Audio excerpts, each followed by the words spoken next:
Kamakailan, isang estudyante ang hindi pinayagang dumalo sa kanilang graduation ceremony dahil sa kanyang picture sa Facebook na nakabikini.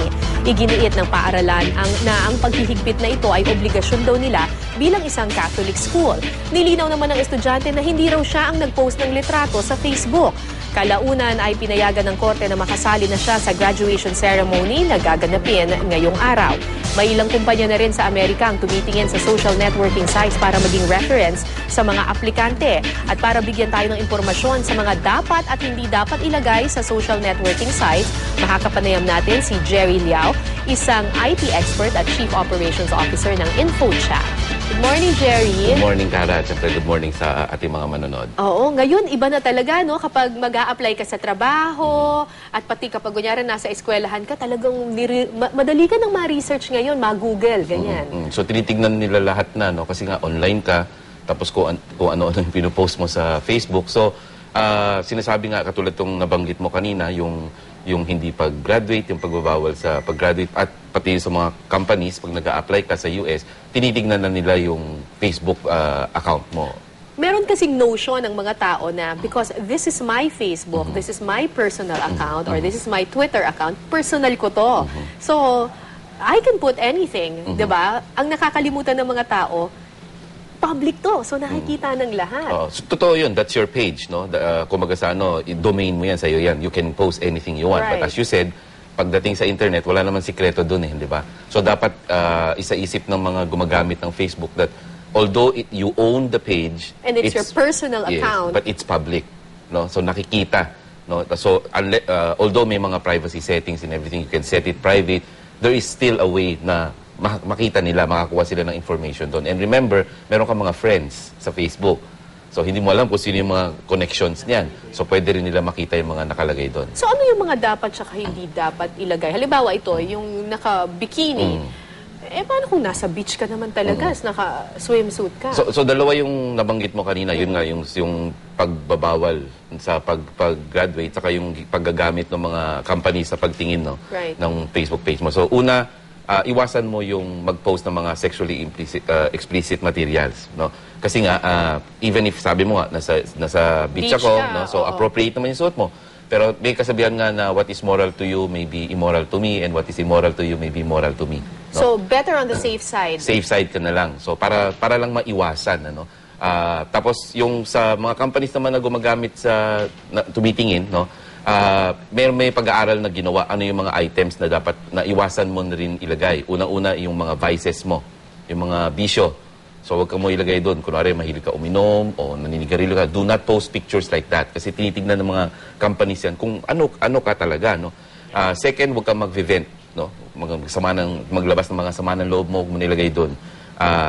Bad grammar. Huwag ka rin maglalagay doon. Ito Bad yung mga grammar. tinitignan nila kasi nag-a-apply ka, di ba? Political views, iwasan mo na rin kasi... Naku, baka wala ka nang mailagay niyan. Hindi, yun yung pag-aaral na ginawa. Quotation na lang mailalagay kasi baka mo daw magsalungat yung yung views nyo, no? Tapos bigotry is another one, no?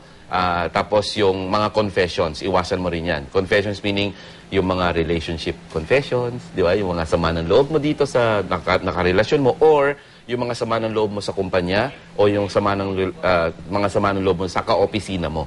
Do not put it all there. Yan daw ang tinitignan ng mga companies to aid if, let's say, for example, tatanggapin ka ba nila o hindi. May nabalitaan na ba kayong kumpanya? Kasi yung binabangkit natin na kumpanya sa Amerika yon na talagang tinitingnan na rin nila yung iyong Facebook at Twitter account mo. Pero dito ba sa Pilipinas, may mga ganyan din bang companies? Walang umaamin na formally ginagawa nila yan. But merong mga ilan dyan na tumitingin talaga, no?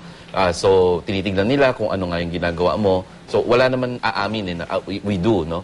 Pero we heard some, like for example, mga insurance companies, no? If you apply for insurance, isa yan sa mga tinitignan nila na ano ba yung ginagawa mo. So, let's say life insurance, pero titignan nila ano yung ugali mo sa buhay, no? Ikaw ba may naninigarilyo ka ba o gabi ka na matulog sa labas ka na? Doon nila binibase minsan kung aaprubahan nila yung application. Okay, so ano pwede mong gawin? Unang-una, halimbawa, ito yung sa kaso nitong estudyante sa St. Teresa's College. Sabi niya hindi naman daw siya yung nag-upload ng photo. Ano ang pwede mong gawin? Well, pwede kasi yun. Kasi pwedeng group kasi yun, no? Pwedeng may ibang kumuha, tapos in-upload, hindi ba? Yun medyo mahirap mo makontrol yun kasi ibang tao ang nag-upload. Oo. So, ang pwede mong kontrolin, yung ina-upload mo.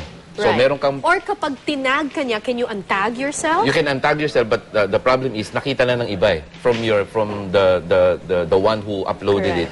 Ang tinatag niya ikaw. So pwede mong tanggalin sa page mo, but lahat ng mga nasa page nung nag-upload, kita pa din yun. No? So yun medyo hindi mo makontrol. Pwede mo siguro pakiusapan na pwede ba i-down mo yung picture na yan. Kasi nakasulat naman kung sino nag-upload. So ang presumption is kaibigan mo yon. But on your own, yung in-upload mo, kontrolado mo yan. So you have two ways of doing that. Yung privacy settings, yung general page ng Facebook mo, you can set it to friends only.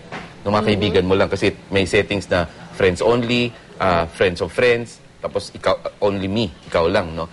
Pwede mo iset yun doon. Tapos meron isa, yung kada post mo, kung mapapansin mo, Kara, pag nagpo-post ka, pag minove mo yung mouse pointer mo sa bandang kanan, may arrow na lumalabas doon. Right. So pag kinlik mo yon, bibigyan ka na naman niya ng option sa particular post na to, sinong gusto mong makakita. Meron doon isang option, custom. Okay? Hindi masyado ginagamit ng tao to, pero piliin mo yung custom, then meron kang dalawang choices. Either mamimili ka kung sino lang ang makakakita ng post mo, or sino yung mga taong ayaw mong makita yung post mo. Oh, pwede mong i-block. Yes, dalawa. No? So bukod dun sa general setting, meron ka pang settings per post. Unfortunately, karamihan ng mga gumagamit ng Facebook, hindi nila ito ina-avail tong options na to. Kasi parang upload ka na lang ng upload di ba? Kadalasan kasi sabi nila, medyo excited ka na i-share ka agad yung mga info. The tendency is for you to forget all these privacy options. Nauuso rin ngayon yung pagsusulat ng ng personal blog. Is this advisable? Well, if you're going to compare it to social networking sites, ang pagkakaiba lang niya, yung social networking, pag nag-post ka sa ayaw at sa gusto ng mga friends mo, makikita nila kasi friends mo sila eh. Yung blog, they have to visit your site, no? But then again, sinasabi natin, even if you create a blog, it's still searchable. So it doesn't mean that porket blog yan, pwede mo ilagay kahit anong gusto mo, no? Nasa search pa rin yan ng kung sino man. Let's say, yung companies nga o yung mga insurance companies, type lang niya yung pangalan mo, lalabas na yung blog mo at mababasa ko pa rin yung mga pinost mo doon. Dahil mas convenient na ngayon mag-apply at mag-pass ng resume kasi pwede na siyang online, advisable din ba na ilagay mo dun sa resume mo yung iyong social networking account? Well, it depends on ano yung laman ng social networking site mo. Yung, let's say, for example, Facebook. Kung nag-create ka ng Facebook at ang laman dun ay yung mga achievements mo, no? Sa trabaho o let's say sa education, then it's all right for you to share the Facebook account, no? But if it's personal, better not do it. Huwag mo na i-share. Lalo na kung meron kang mga nilagay doon na later on sasabihin mo, ay, sana hindi niya na nakita.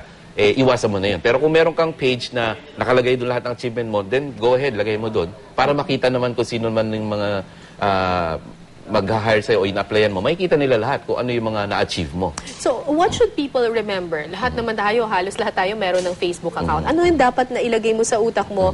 Kasi ito parang second nature na sa'yo. Pag may na-excite ka, upload ka ng upload. You forget to think that there's a privacy setting. Yes. Pwede itong makita ng iba.